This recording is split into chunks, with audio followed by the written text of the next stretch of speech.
తెలంగాణ రాజకీయాలు చిత్రవిచిత్రంగా ఉన్నాయి. అధికారంలో ఉన్న కాంగ్రెస్లో అంతర్గత కలహాలు తగ్గలేదన్నట్లుగా కనపడుతోంది. దీనికి తోడు గులాబీ పార్టీ నుండి కాషాయం పార్టీ నుంచి కాంగ్రెస్కు బెదిరింపులు ఎక్కువయ్యాయి. మా పార్టీని టచ్ చేస్తే కాంగ్రెస్ ప్రభుత్వం 2 రోజుల్లో కూలిపోతుందని ఓ బీజేపీ ఎమ్మెల్యే అన్నారు. ప్రభుత్వం 6 నెలల్లో కూలిపోతుందని, తర్వాత బీఆర్ఎస్ అధికారంలోకి వస్తుందని తాజాగా మాజీ మంత్రి హరీష్ రావు అన్నారు. ఒక పక్క పరిస్థితి ఎలా ఉంటే ఖమ్మం పార్లమెంటు సీటు కోసం 3 మంత్రుల మధ్య విపరీతమైన పోటీ ఏర్పడింది.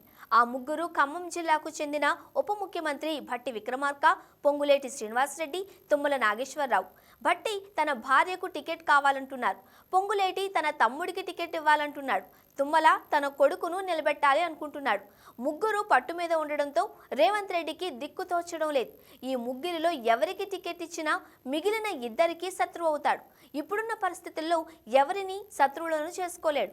వీళ్ళు బలమైన నాయకులు కాబట్టి ప్రభుత్వాన్ని ఏమైనా చేయొచ్చు. అందుకే రేవంత్ రెడ్డి ఢిల్లీ పెద్దలతో ప్రియాంకను ఖమ్మం నుండి పోటీ చేయించండి అని మొరపెట్టుకున్నాడు. కానీ ఆమె నార్త్ ఇండియా నుంచే పోటీ చేయడానికి ఇష్టపడుతోంది. బయట వ్యక్తిని పోటీ చేయిస్తే తప్ప ఖమ్మం సమస్య పరిష్కారం అయ్యేలా లేదు. అందుకు పరిష్కారంగా ఎన్టీఆర్ ఫ్యామిలీకి చెందిన, అంటే ఆయన పెద్ద కుమారుడు హరికృష్ణ కూతురు సుహాసిని కనిపించి ఉండొచ్చు. ఆమె రేవంత్ రెడ్డిని తాను కలిసి ఉండదు. ఆమె రావడానికి కారణం రేవంత్ రెడ్డి అయినా అయి ఉండాలి, లేదా చంద్రబాబు అయినా అయి ఉండాలి. రేవంత్ కాంగ్రెస్ ముఖ్యమంత్రి అయినా ఆయన ఆత్మ టీడీపీలోనే ఉంది. చంద్రబాబు ఆయనకు గురువు. ఖమ్మం నియోజకవర్గంలో సుహాసిని పేరు ఆలోచించడానికి మరో కారణం ఉంది. అక్కడ ఇప్పటికీ టీడీపీ అభిమానులు, ఎన్టీఆర్ కుటుంబ అభిమానులు ఉన్నారు.